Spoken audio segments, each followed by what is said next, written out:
happen eventually. 네, 이 시간에는 원래 이제 설교 시간인데 설교 전에 오늘 부활절이잖아요. 그래서 우리 아이들이 축하 무대를 준비했습니다. 그래서 위대한 이야기 예수님이 말씀하신 이 두 곡 이어서 함께 율동과 찬양으로 함께 축하하는 시간을 먼저 좀 갖도록 하겠습니다.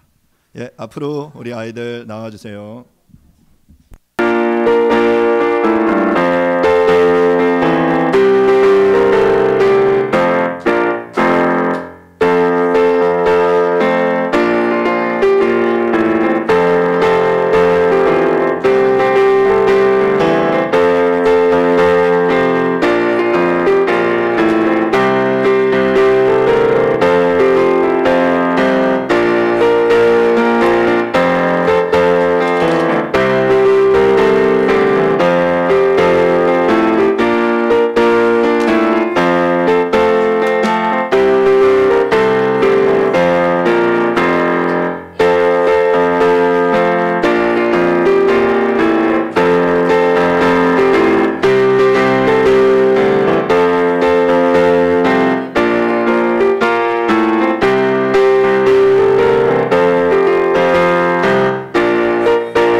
오늘 하나님께서 우리에게 주신 말씀은 고린도전서 15장 12절부터 19절 말씀입니다. 박상욱 성도님 성경 봉독해 주시겠습니다.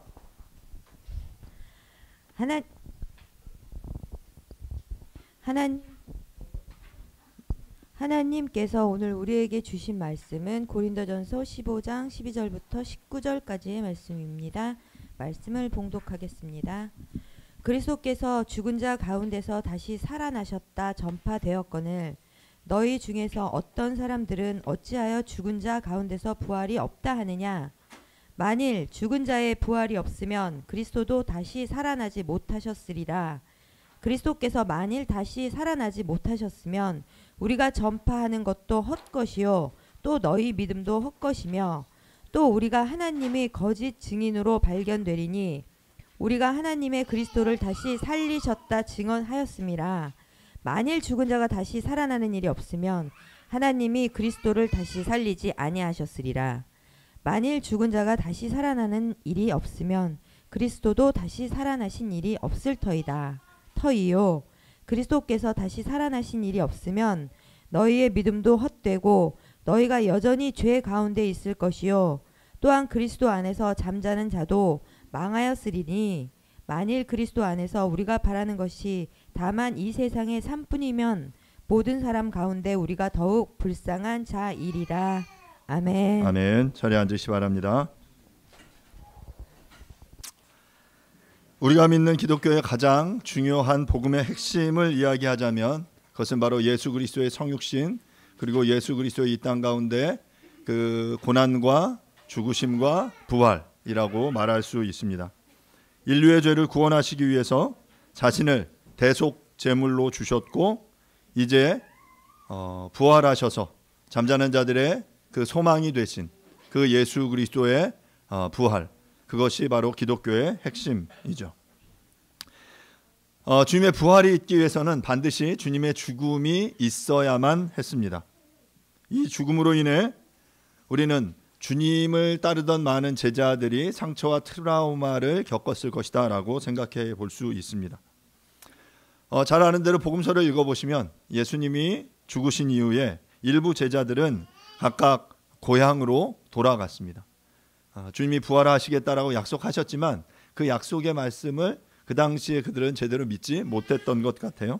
그리고 돌아가는 길에서 어떤 제자들은 주님을 다시 만났고 그 부활하신 주님을 만남으로 말미암아 그들은 자신들의 트라우마, 상처를 극복하고 이제 주님의 그 부활, 주님의 복음을 전하는 하나님의 그 능력 있는 일꾼이 되었습니다. 그런 의미에서 볼 때 이 부활은 기독교라는 이 체제, 이 시스템을 유지하는 데 있어서 아주 중요한 요소입니다. 그렇기 때문에 이 중요한 요소를 흔들기 위해서 이것들을 무너뜨리기 위한 시도는 초대교회로부터 지금까지 계속해서 이어져 오고 있습니다. 특별히 우리 주님의 육체의 부활, 죽은 자의 부활이 역사적인 사실인지 아닌지가 초대교회로부터 이후로 계속해서 도전을 받아왔는데 많은 불신자들은 이 예수 그리스도의 부활에 대해서 반대하면서 그것은 역사적 사실이 아니다. 그리고 역사적 사실일 수 없다. 왜냐하면 이 물리적인 이 법칙, 체계를 벗어나는 일이기 때문에 그렇습니다. 그들의 세계관에 의하면 죽은 사람이 살아난다라는 것은 이 우주를 지배하는 법칙, 자연 법칙, 과학 법칙을 거스르는 일이기 때문에 그들은 불가능한 일이다라고 여기고 그렇게 말합니다. 그렇다면 우리들은 이 부활에 대해서 어떻게 생각하고 계십니까? 많은 과학자들은 자신들이 가지고 있는 과학적 지식이나 그 어떤 경험들을 통해서 이 일들을 재현해내거나 입증할 수 없기 때문에 이것은 사실이 아니야 라고 말합니다. 예, 그렇습니다. 부활은 우리가 재현해내거나 다시 항상 그 루틴하게 일으킬 수 있는 그런 성질의 사건이 아닙니다. 절대로 상식적인 일이 아니죠. 초상식적인 일이고 초월적인 일입니다. 하지만 우리의 이성과 논증의 한계를 벗어났다고 해서 그것이 하나님께도 불가능한 것이냐라고 말한다면 절대 그렇지 않습니다. 그것이 바로 이 부활 또는 성경이 말하는 기적을 대하는 우리의 태도인 것이죠. 그 기적이, 특별히 부활이 우리들의 세계관, 우리들의 생각 속에서는 일어나지 않는 불가능한 일이지만 이 천지를 지으시고 이것들을 창조하시고 이것들을 운행하시는 이 우주 가운데 그 자연 질서를, 그 운행의 법칙을 제시하시고 만드신 그 하나님께는 그것을 초월하는 일, 그것을 넘어서는 일 또한 가능한 일이기 때문입니다. 성경에는 이 부활 사건 이외에도 수많은 초자연적인 기적적인 사건들이 등장합니다. 오늘 아이들의 찬양 속에 보셨죠. 물이 변하여 포도주 되고 또한 수많은 병든자들이 일어나고 눈먼 자의 눈을 뜨게 하시고 벙어리의 입을 여시고 앉은 자를 일으키시고 혈루증 앓는 여인을 고쳐주시기도 했어요. 5개의 떡과 물고기 2마리로 5,000명이 먹고 12광주리가 남는가 하면 주님의 말 한마디에 거센 파도가 잔잔케 되어졌습니다. 또한 귀신 들려서 그 고통받던 이들이 예수의 그 한마디에 그 군대의 귀신이 쫓겨나가는 그 사건 또한 성경은 기록하고 있습니다. 바로 주님의 한마디에 자연계와 이 영적인 세계의 모든 것이 순종하는 것이죠. 왜 그렇습니까? 왜 그것이 가능합니까? 왜냐하면 그 주님이 바로 하나님이시기 때문에 그렇습니다. 이 자연을 지으시고 이 영적인 세계의 모든 것에 기초를 세우시고 그것을 다스리시고 유지하시는 분이 바로 하나님이시기에 그런 기적이 가능한 것이죠. 이러한 사건들 모두 우리의 과학적 지식, 이성의 한계를 뛰어넘는 일인데 그렇다고 해서 이것이 모두 조작이고 거짓이다라고 말하는 것이 옳습니까? 우리의 편에서는 불가능하지만 하나님의 편에서는 이 모든 일이 가능하다라는 사실을 여러분들 믿을 수 있기를 간절히 바랍니다. 천지를 창조하신 하나님께서 온 우주를 지으시고 온 우주의 질서를 세우시고 지금도 이 역사의 수레바퀴를 이 온 우주의 운행을 유지하고 운행하고 계심을 기억하십시오. 우리는 자연 질서를 거스를 수 없지만 그 자연 질서를 만드신 하나님에게는 그 자연 질서를 뛰어넘는 일조차도 너무나도 당연한 일이다라는 사실을 기억할 수 있기를 바랍니다. 오늘은 말씀을 통해서 부활을 기억해야 하는 이유라는 제목으로 여러분들과 함께 말씀을 생각해 나눠보려고 합니다. 3가지 이유를 여러분들에게 말씀드리려고 하는데요. 첫 번째, 그 부활을 기억해야 하는 첫 번째 이유는 그 부활이 역사적인 사실이기 때문이다 라는 것을 몇 가지 이유들로 여러분들에게 설명하겠습니다. 두 번째로는 바로 부활이 없다면 우리의 신앙이 헛것이기 때문에 그렇습니다. 또한 세 번째로 바로 부활은 우리에게 천국 소망을 주기 때문에 우리는 반드시 부활을 기억해야 합니다. 그러면 첫 번째로 부활을 기억해야 하는 이유로 바로 부활이 역사적인 사실이기 때문이다 라는 사실에 대해서 한번 생각해 보도록 하겠습니다. 세계 4대 종교가 있죠. 기독교, 불교, 이슬람, 유교라는 여러 종교들이 있습니다. 각 종교의 창시자들 아시죠? 불교는 석가모니이고요. 80세 사망 후에 그는 화장을 했습니다. 그의 시체는 남지 않았지만 사리가 남아서 그 사리들을 엮고 그 중요한 여러 사찰들에서 이렇게 그의 마치 이제 장사 지낸 이후에 마치 이제 시체가 있는 것처럼 무덤으로 여기며 그것들을 숭배했죠. 그런데 이제 점점 절들이 많아지기 시작했어요. 그러면 사리의 숫자가 제한되어 있는데 사리를 모든 절에 다 보낼 수 없어서 각 절에는 무엇을 만들기 시작했냐면 탑을 만들기 시작했어요. 바로 탑이 어떤 의미에서 보면 그 석가모니의 무덤에 해당되는 그런 상징적인 건축물이다라고도 볼 수 있습니다. 유교의 창시자는 공자인데요. 공자는 73세에 죽었고요. 공자의 무덤은 중국의 공림에 있습니다. 지금도 공자의 후손들은 그곳에서 제사를 드립니다. 마찬가지로 마호멧은 63세에 사망했는데 그의 무덤은 지금 사우디아라비아 메카에 있습니다. 수많은 이슬람 교도들이 오늘도 그의 무덤을 참배합니다.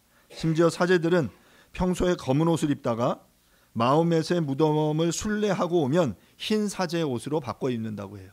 그래서 나는 그 메카를 방문한 사람이야. 너는 방문하지 않은 사람이야. 그래서 그들은 일생일대 한번 그 메카의 무덤을 방문하는 것을 그들의 그 신앙의 순례에 있어서 아주 중요한 사건으로 여깁니다. 그렇다면 우리의 주님의 무덤은 어디에 있습니까? 우리 기독교인들은 어디를 가서 그 주님 앞에, 그 무덤 앞에 나아가 제사를 드리고 내지는 경배를 하고 또 그것을 기념해야 합니까? 우리가 잘 아는 대로 우리 주님의 무덤은 없습니다. 왜냐하면 주님은 죽으신 이후에 그 무덤에 머무르시지 않고 부활하셨기 때문입니다. 그 주님의 무덤은 빈 무덤이 되어 버렸죠. 앞서 말씀드린 대로 이 초대교회 시대 이후부터 신약 성경으로부터 많은 사람들이 그 예수의 부활을 주목했고 또한 그 예수의 부활이 기독교에 있어서 아주 핵심적인 기초다라는 사실을 인식했기 때문에, 그러면 여러분 그 기독교를 흔들려면 뭘 흔들면 돼요? 가장 중요하고 핵심적인 그 진리가 무너져 버리면 기독교는 와해되는 거죠. 바로 부활이 그런 의미에서 가장 핵심적인 그 가르침, 진리였어요. 그래서 수많은 이들이 그 부활을 부정하고 부인하고 조작했습니다. 몇 가지 이론들이 있는데요. 7가지 이론, 뭐 이외에도 더 있겠지만 아주 유명한 이론이 7가지나 돼요. 영적 부활설이라는 주장입니다. 주로 여호와 증인들이 이 이론을 내세우는데요. 예수님이 영적인 피조물로 부활하셨을 뿐 아니라 재림하실 때도 영적으로 오신다라고 가르칩니다. 그러니까 그들은 육체의 부활은 부정하고 단순히 영적인 면만을 이렇게 강조하는 그런 측면인 거죠. 두 번째로 가장 많이 인용되는, 그리고 사람들이 지금도 통용되는 이 부활을 부인하는 중요한 이론은 도난설이에요.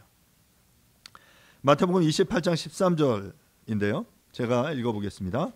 이르되 너희는 말하기를 그의 제자들이 밤에 와서 우리가 잘 때에 그를 도둑질하여 갔다 하라. 마태복음에 기록되어 있는 본문이에요. 그러니까 예수님께서 죽으시고 나서 예수님의 시체를 아리마다 요셉이 예비했던 그 무덤에 안치했어요.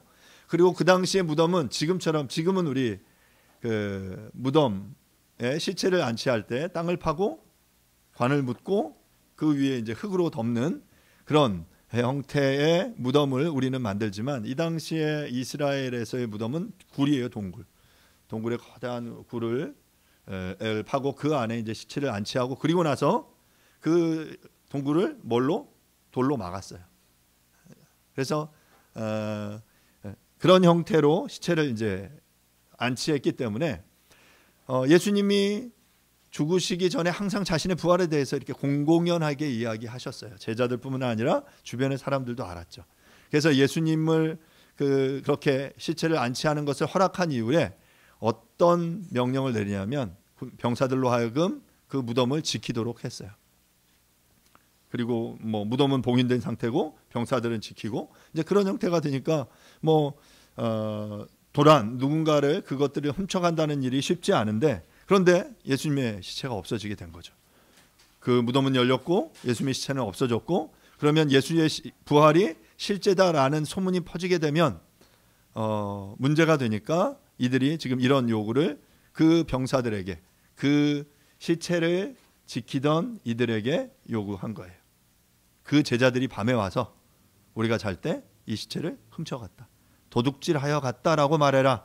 그러자 이 말이 그 당시에 많은 사람들에게 퍼졌다라고 성경은 이야기하고 있습니다.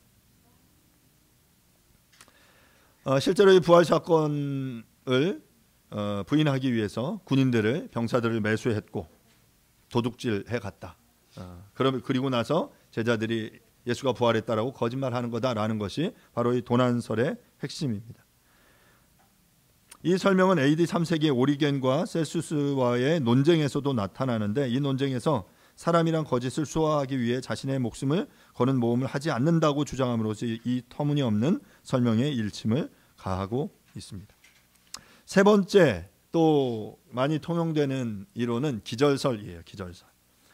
이것은 파울루스라는 독일의 학자가 제창한 것인데 십자가형은 그것이 고통스러운 이유는 단번에 죽지 않기 때문이라고 합니다.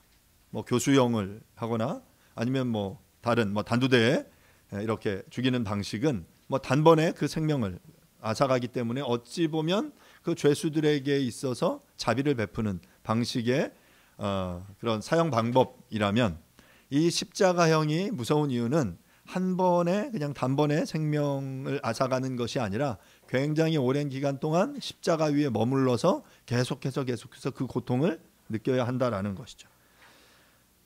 건강한 성인 남자의 경우 며칠에 걸쳐서 십자가에 머물러 있기도 했다라고 이야기를 합니다. 예수님은 보통 사람들보다 더 이른 시간에 숨을 거두셨고 주님의 사망 직전에 외친 큰 소리는 그의 힘이 다 탈진된 것이 아니라 아직도 많이 남아있음을 입증하여 하는 좋은 증거다라고 이야기하면서 주님이 실제로 죽은 것이 아니라 십자가 위에서 잠시 기절했다라고 보는 거예요.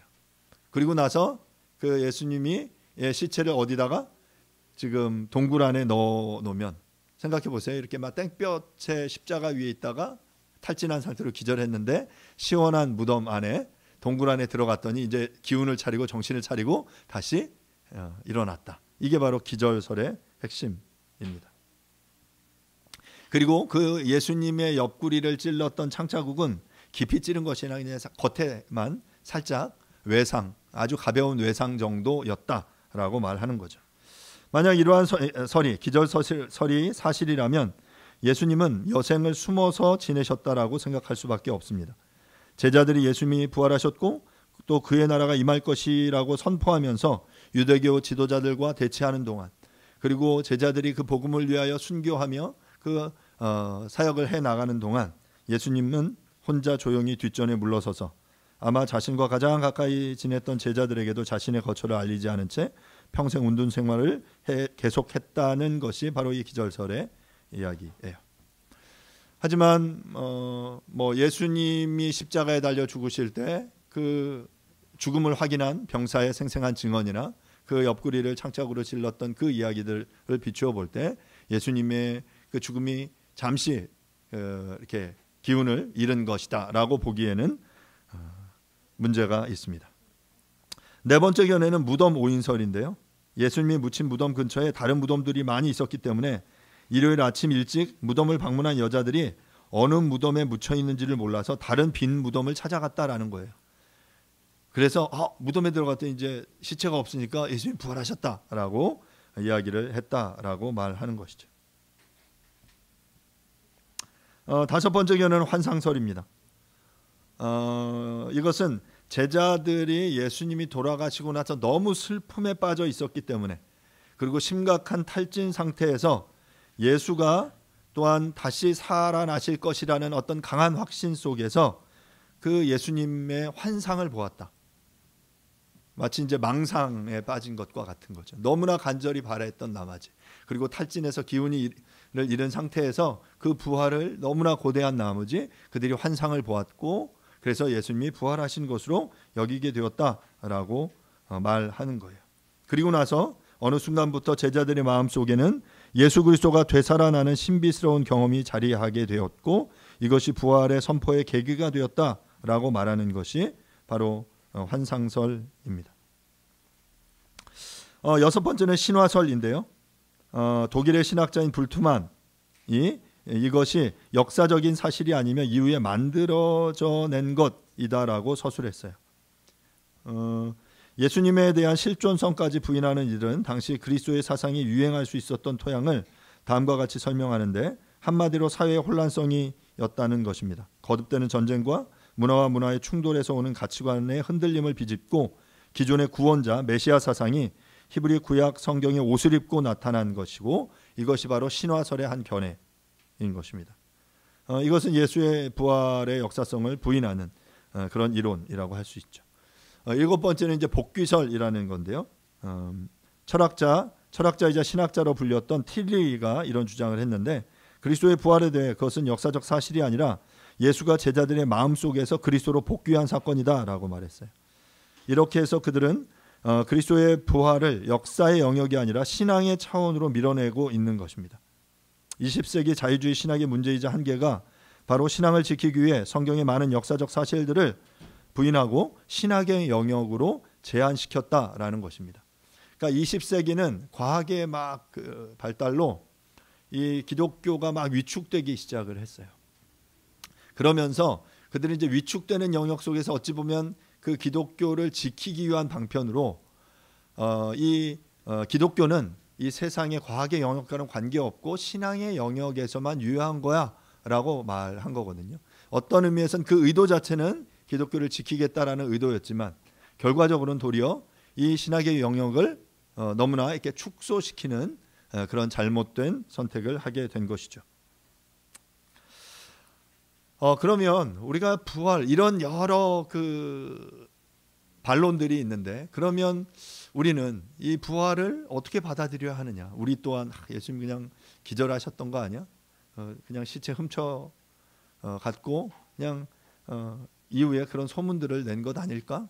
너무 간절한 우리의 믿음이 환상을 만들어낸 거 아닐까라고 생각하는 사람들도 여전히 있습니다. 하지만 성경은 분명하게 예수 그리스도의 부활이 역사적인 사실이다라고 말하는데, 그러면 역사적인 사실임을 입증하는 여러 조건들이 어떤 것이 있을까 좀 생각을 좀 해보도록 하겠습니다. 사이먼 그린리프라는 하버드대 그 법학과 교수가 있는데요. 이 사람이 했던 아주 중요한 업적 중에 하나는 증거법에 대한 논문이라는 논문을 통해서 어떤 핵심 증인 증언의 신뢰도를 어떻게 확인할 수 있는가라는 것을 이야기하면서 어떤 이 증거법의 토대를 만들었다라고 말합니다. 그러니까 지금의 법정에서는 중요한 게 이제 증인, 증언, 증거예요. 증거가 있냐, 그 어떤 기록된 형태의 어떤 문서가 있느냐, 녹음된 게, 녹화된 게 있느냐, 그것들을 바라본 증인들이 있느냐라고 말하는데, 그러면 그러한 증인들의 증언이 신뢰할 만한 것인지 아닌지를 판별하기 위한 이 조건이 이 5가지를 제한하고 있어요. 첫 번째는 증인의 정직성이에요. 이것을 증언하는 증인들이 그 삶을 통해 정직하냐, 만약 이들이 범죄자고 사기꾼이고 계속해서 그런 거짓말을 한 경력들이 있다면 이들의 증언의 신빙성은 떨어지게 되는 거죠.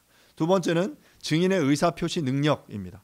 너무나 어린아이들이거나 아니면 어떤 그 이성적으로 자신의 의사표현을 정확히 할 수 없는 그런 사람들의 경우 그들의 증언의 신빙성이 떨어질 수밖에 없죠. 세 번째는 증인의 숫자와 그 증언의 일관성이에요. 이 증언을 한 사람만 얘기해요. 나만 그 예수님의 부활을 받고 아무도 못 봤어. 그러면 그 한 사람만의 증언이라면 이 증언이 좀 신빙성이 떨어지겠죠. 그런데 내가 봤다라고 했는데 나도 봤어 하면서 여러 수많은 사람들이 그 부활을 아니면 그 어떤 사건에 대해서 범죄의 현장을 목격했다라고 본다면 그 증인의 숫자는 이 증언의 신빙성을 높이는데 아주 중요한 요소다라고 말할 수 있습니다. 또한 증언의 일치성이 아주 중요한데요. 여러 사람들이 그래서 보통 이제 그 증인 조사들을 할 때 같은 질문들을 하면서 이 사람들이 하지만 이제 서로 다른 각도에서 이야기하는데 결국 그 퍼즐의 조각이 일치하느냐, 이것이 위배되거나 서로 틀리지 않고 이것들이 하나로 맞춰지느냐가 이 증언에 있어서 아주 중요한데, 지금 이 신약 성경에 나오는 이 수많은 증인들의 예수의 부활의 증언은 그 수나 그 일치성이나 아니면 그 여러 가지 것들에 있어서 굉장히 압도적으로 이 원칙에 합당하다라고 말할 수 있어요. 그리고 또 5번째는 그 증언의 부수적인 상황과의 일치성, 그 주변의 그 상황 속에서 이것이 과연 얼마나 일치하느냐라는 것이 굉장히 중요한 요소인데, 신약 성경에서 예수의 부활에 대해서 증언했던 이런 많은 이들의 증언은 이러한 증거법의 어떤 이 요소들과 아주 일치한다라고 말할 수 있습니다. 그래서 이 사이먼 그린리프라는 이 교수는 복음서 기자들의 증언이라는 책을 썼는데 그 책에서 이렇게 이야기했어요. 사도들이 자신들의 진리를 확증함에 있어서 그토록 변함없이 강력하게 주장할 수 있었던 것은 그리스도 예수가 실제로 죽은 자 가운데서 부활하지 않았으면 불가능한 일이다라고 그는 결론을 내렸습니다. 그러니까 부활을 목도하지 못했다면 실제로 그 수많은 제자들이, 예수를 따르는 수많은 이들이 그것에 대해서 일관되게 증언하고 그들이 그 복음 증거하는 그 일을 위해 자신의 생명을 바치는 이것은 너무나 불가능하다라고 이야기를 한 것입니다. 자, 그러면 이것에 비추어서 이 예수의 부활이 어떻게 이 증언과 이 역사적인 사실임이 합치하는지 몇 가지 요소들을 설명 들어보면요. 첫 번째는 여성의 증인들, 여성 증인들의 증언이 성경에 기록된다라는 것입니다. 이것이 누군가는 여성의 증언이 성경에 기록됐다라는 것이 이 어떤 증언의 신빙성을 떨어뜨리는 게 아닌가라고 이야기하는 주장들도 있어요. 왜냐하면 당시에 여성들은 남성보다 이렇게 차별을 받았거든요. 그래서 여성의 증언이 남성의 증언보다 더 이렇게 떨어진다라고 이야기하던 그런 것이 통용되던 시기였는데 성경에 여성들의 증언이 기록되어 있는 거죠. 자, 그런데 생각해 보면 그 당시 1세기의 여성들의 증언이 신빙성이 없었기 때문에 만약에 성경의 증언을 의도적으로 우리가 조작해서 신빙성을 높이려고 했다면 왜 여성의 증언을 기록했을까요? 그것이 역사적인 사실이기 때문에 여성들이 최초로 예수의 부활을 목도했다라는 사실을 성경은 기록하고 있는 것입니다. 두 번째로 교회의 시작인데요. 예수님께서 십자가에 죽은 지 몇 주 후 수천 명의 유대인들이 예수가 하나님의 아들이심을 확신하고 그들의 사회적, 종교적으로 절대시했던 사회의 관습마저 버린 채 그분을 따르기 시작했습니다. 베드로가 설교하자 수천 명이 회개하고 돌아오기 시작한 거예요. 무엇 때문에? 바로 부활이라는 이 역사적인 사실 때문에. 그 이전과 유대인들에게서 크게 달라진 건 없습니다. 그들이 구약부터 알고 있던 그 성경의 내용들이 있는데 그런데 예수께서 실제로 부활하신 것을 목도한 이후에 그들이 정말 이 예수가 메시아구나 라는 사실을 알게 됐고 그리고 베드로의 그 증언으로 말미암아 그러면 우리는 어찌할꼬 라고 하면서 그 수천 명의 유대인들이 회심하기 시작했어요. 바로 부활이 이 교회의 시작의 아주 핵심적인 요소였던 것이죠. 세 번째로 중요한 증거는 바로 바울의 회심을 말할 수 있습니다. 바울은 예수의 추종자들을 잡아 옥에 가두고 핍박하며 죽이려고 했던 열심 있는 유대인이었습니다. 그런 그가 부활하신 주님을 만나 변화되었고 그 주님을 전하기 위해 기꺼이 고난을 감수하며 복음을 전파하기 시작했던 것이죠. 만약 다메섹 도상에서 부활하신 주님을 바울이 만나지 않았다면 그의 인생은 여전히 그 기독교를 박해하는 그 자리에 남아 있었을 것입니다. 하지만 부활하신 그 주님으로 말미암아 바울의 인생이 변화되었고 그의 회심으로 말미암아 이 서구에 하나님의 복음이 들어가는 계기가 되어진 것이죠. 네 번째로 가장 중요한 핵심적인 증거는 제자들의 순교입니다. 만약에 예수의 부활이 사실이 아니었다면 사실이 아닌 거짓을 위해 자신의 생명을 바쳤다라는 게 되는 거예요. 여러분 이게 가능합니까? 사실이 아닌 이 일들을 위해 사실을 위해서도 생명을 바치는 게 쉽지 않은데 사실이 아닌 이 거짓을 위해 자신의 생명을 바치는 것은 불가능한 일입니다. 전승에 의하면 수제자였던 베드로는 로마에서 십자가에 거꾸로 매달려 죽었습니다. 빌립은 소아시아에서 십자가를 지고 죽었습니다. 바돌로메는 몸의 가죽을 벗기는 죽임을 당했고 도마는 인도에서 순교했습니다. 마가는 알렉산드리아에서 기도하며 순교했고요. 마태는 에티오피아에서 창에 찔려 순교했다고 합니다. 안드레는 아데사에서 십자가에 못 박혀 순교했고 마티아는 예루살렘에서 돌팔매질을 맞고 쓰러진 뒤 목베임을 당했습니다. 누가는 헬라에서 감람나무에 매달려 죽임을 당했고 바울은 로마에서 칼에 목이 떨어져 나가면서도 예수의 이름을 부르다가 죽었습니다. 사도 요한은 100살까지 온갖 시련을 겪다가 죽어간 살아있는 순교자였습니다. 무엇이 이들을 이렇게 죽음 가운데서도 예수의 그 복음을 확신하며 전할 수 있도록 했을까요? 바로 부활하신 주님과의 만남입니다. 부활하신 그 주님, 그 예수의 부활이 역사적인 사실이었기에 이들이 주님을 위해 자신의 생명을 드릴 수 있었습니다. 두 번째로 우리가 부활을 기억해야 하는 이유는 바로 부활이 없다면 우리의 신앙이 헛것이기 때문입니다. 오늘 본문의 이 말씀 속에서 예수의 십자가와 부활은 우리의 신앙의 주춧돌이고 가장 중요한 요소예요. 이것이 부정된다면 성경은 거짓이 되는 거죠. 우리가 믿는 것은 헛것이 되는 거예요. 요한복음은 또 이렇게 말했어요. 요한복음 11장 25절 26절입니다. 예수께서 이르시되 나는 부활이요 생명이니 나를 믿는 자는 죽어도 살겠고 무릇 살아서 나를 믿는 자는 영원히 죽지 아니하리니 이것을 내가 믿느냐. 주님이 말씀하셨어요. 나는 부활이다. 그리고 생명이다. 나를 믿는 자는 죽어도 살겠고 살아서 믿는 자는 영원히 죽지 않을 거다. 이 부활을 믿어라. 그런데 이 부활이 사실이 아니야. 예수님이 그 부활을 하시지 않았어. 이것이 역사적인 사실이 아니라 허구이고 사람들이 만들어낸 이야기라면 우리가 정말 믿고 있는 이 신앙의 기초가 뿌리째부터 흔들리는 것이 되는 거죠. 또한 부활이 없다면 우리의 전파하는 것과 믿음이 헛것이 됩니다. 오늘 본문 고린도전서 15장 12절부터 14절은 이렇게 말합니다. 그리스도께서 죽은 자 가운데서 다시 살아나셨다 전파되었거늘 너희 중에서 어떤 사람들은 어찌하여 죽은 자 가운데서 부활이 없다 하느냐. 만일 죽은 자의 부활이 없으면 그리스도도 다시 살아나지 못하셨으리라. 그리스도께서 만일 다시 살아나지 못하셨으면 우리가 전파하는 것도 헛것이요 너희의 믿음도 헛것이며. 우리가 전파하는 복음의 핵심이 바로 예수 그리스도의 십자가와 부활이에요. 예수께서 우리의 죄의 문제를 해결하시기 위해서 이 땅 가운데 인간의 몸으로 오셨고 또한 이 땅 가운데서 육체로 고난을 당하시고 그리고 3일 만에 부활하셨다라고 성경이 이야기를 하고 있어요. 그런데 죽음으로 끝났다면 그리고 죽음 이후에 약속하신 대로 부활이 우리 가운데 없다면 우리의 믿음은 헛것이라는 거예요. 우리가 복음을 전하는 이것도 헛것이 되는 거죠. 주님은 죽음으로 값을 지불하셨고 3일 만에 죽음을 이기시고 부활하심으로 잠자는 자들의 첫 열매가 되셨습니다. 그리고 이 부활의 소망을 우리에게 갖도록 요구하시는 것입니다.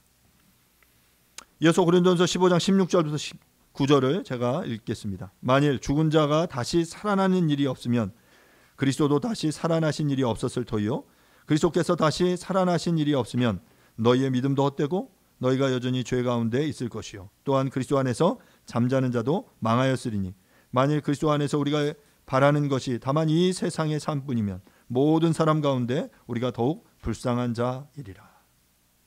여러분 정말 이 본문에서 이야기하는 대로 예수께서 살아나시지 않는다면 그리고 그것이 역사적인 사실이 아니라면 우리는 망한 거예요. 19절에 이렇게 말하지 않습니까? 모든 사람 가운데 우리가 더욱 불쌍한 자다. 여러분 예수 믿는다는 것, 그래서 예수를 믿고 이 땅 가운데서 그 예수님께서 우리에게 말씀해 주신 이 삶의 원리들을 따라 살아간다라는 것 여간 불편하고 어려운 일이 아닙니다. 부담을 져야 하고 또 여러 가지 것들 속에서 우리가 우리의 삶을 자제하고 절제해야 되는 수많은 요소들이 있어요. 그래서 그럼에도 불구하고 우리가 주님의 명령에 순종하는 것 무엇입니까? 왜냐하면 주님이 약속하신 대로 이제 우리가 예수를 믿고 부활하여 그 주님과 함께 동행할 것을 성경이 약속하기 때문이에요. 죽고 나서 이제 부활하여 주님의 그 천국에서 하나님 나라에서 주님과 함께 거할 것이다 라는 것이 우리의 약속, 소망이지 않습니까? 그런데 그게 없어요. 그게 부활이 없어요. 죽으면 땡이야. 수많은 사람들이 이야기하는 것처럼 죽음 이후에 그냥 무로 돌아가는 것이다 라고 말한다면 여러분 우리는 불쌍한 자들입니다. 하지만 여러분 반대로 부활이 있고 죽음 이후에 우리가 정말 이 땅 가운데 고난과 역경 속에서 불구하고 그 주님의 약속하신 말씀을 믿고 주님이 부활하셨다라는 사실을 믿음으로 이 땅 가운데 삶을 살다가 정말 그 죽고 나서 주님의 심판대 앞에서 그래 내가 너를 기억한다. 나의 이 영원한 삶 가운데 초대한다. 나와 함께 하자. 라고 하는 것이 정말로 사실이라면 여러분 우리가 이 땅 가운데서 투자한 그 모든 것은 그 상급과 비교할 때 아무것도 아닌 게 되는 거죠. 부활이 없다면 우리가 가장 불쌍한 자이지만 반대로 부활이 있다면 우리는 가장 땡 잡은 사람들이 되는 거예요. 로또 맞은 사람들이 되는 거죠. 30배, 60배, 100배의 결실을 맺는 그 놀라운 그 결과를 우리가 맞이하게 되는 것입니다. 사랑하는 여러분, 부활은 실제입니다. 예수께서 우리의 죄를 위해 부활하셨습니다. 그리고 우리가 그 부활의 사실을 믿을 때 우리의 이 전하는 것, 우리의 믿는 것이 결코 헛것이 아니라 정말 이 복음이 한 영혼을 살리고 이 복음이 바로 그 하나님 나라 그 영광과 함께 동행하게 함을 기억하실 수 있기를 바랍니다. 세 번째, 부활을 기억해야 하는 중요한 이유는 부활은 우리로 천국을 소망하게 하기 때문입니다. 요한복음 5장 29절 이렇게 말합니다. 선한 일을 행한 자는 생명의 부활로, 악한 일을 행한 자는 심판의 부활로 나아오리라. 모두 다 부활을 경험하게 돼요. 선한 일을 행한 자는 이 선한 일 뭡니까? 예수가 그리스도이심을 믿고 그 부활을 믿고 주님을 믿고 따르며 살아가는 그 사람은 선한 일을 행한 자이고, 그 선한 일을 행한 자는 무엇으로? 생명의 부활로 나아가게 됩니다. 반대로 악한 일을 행한 자, 주님을 믿지 않고 이 부활을 믿지 않고 내가 나의 삶의 주인 되어 이 땅을 살아간 그 사람들을 향해 주님은 악한 자다라고 말하고, 그 악한 일을 행한 자에 대해서 뭐라고 말씀하십니까? 그들은 심판의 부활로 나오게 될 거다. 우리는 다 모두 부활하게 됩니다. 누군가는 생명의 부활로, 누군가는 심판의 부활로 나아가게 되죠. 생명의 부활의 결과는 하나님 나라 천국, 하나님과 동행하는 것이고요. 이 심판의 부활의 결과는 지옥, 불에 떨어져서 우리가 영원한 형벌 가운데 거하게 되는 것입니다. 성경은 분명하게 말합니다. 심판이 있고 또한 부활이 있다. 그리고 그것이 우리의 삶을 나누게 될 것이다 라고 말합니다. 사랑하는 여러분, 오늘은 주님이 부활하신 날입니다. 1년에 한 번 부활절로 기념하여 예배 드리지만 이 주일만이, 부활 주일만이 기독교의 중요한 절기고 우리가 이 주일만 부활을 기념하고 생각하는 날이 아니라 우리의 삶의 모든 순간이 그 주님의 부활을 묵도하고 묵상하는 날이 되어야 하겠습니다. 매주일 주님의 부활을 의미 있게 생각하며 부활의 소망을 가지고 살아야 한다라는 사실을 우리 모두가 기억할 수 있기를 간절히 바랍니다. 왜냐하면 우리가 믿어야 할 수많은 교리 이야기들이 있지만 그 중에 가장 핵심적인 것이 바로 예수의 십자가의 죽음과 부활이기 때문에 그렇습니다. 다시 한번 말씀드리지만 예수님께서는 우리를 위해 오셨고 우리를 위하여 고난당하시고 죽으셨습니다. 그리고 그 죽음에 머무르시지 않고 약속대로 3일 만에 부활하셨습니다. 부활하셔서 잠자는 자들의 첫 열매가 되셨고 또한 믿는 많은 무리들에게 나타나셔서 내가 부활하였다라는 사실을 보여주심으로 그들에게 천국을 소망하게 하셨습니다. 지금 우리도 이 주님의 부활의 영광에 함께 기쁨으로 나아갈 수 있기를 간절히 바랍니다. 주님이 부활하심으로 죄와 사망을 정복하셨고 사단의 머리를 깨뜨리셨습니다. 또한 부활을 통하여 천국을 소망할 수 있게 해 주셨습니다. 이 부활로 말미암아 우리의 믿음, 우리의 전파하는 것이 헛것이 아니고 아주 의미 있는 것이 되게 해 주셨습니다. 우리 모두 그렇게 부활을 기억하며 소망하며 천국의 소망을 가지고 이 땅을 살아내는 우리 모두가 될 수 있기를 간절히 바랍니다. 이 시간 함께 말씀을 생각하시면서 잠시 한번 기도하도록 하죠. 주님, 그 주님의 부활을 기억합니다. 주님의 부활을 묵상하며 살아가는 우리의 인생과 삶이 될 수 있도록 도와주십시오라고 이 시간 함께 말씀을 생각하시면서 잠시 기도하도록 하겠습니다. 기도하겠습니다. 하나님 아버지, 주님의 은혜를 구합니다. 주님께서 우리 가운데 오셔서 우리 가운데 거룩한 바람대로 이루어주신 것을 감사합니다. 주님의 영광이 주님의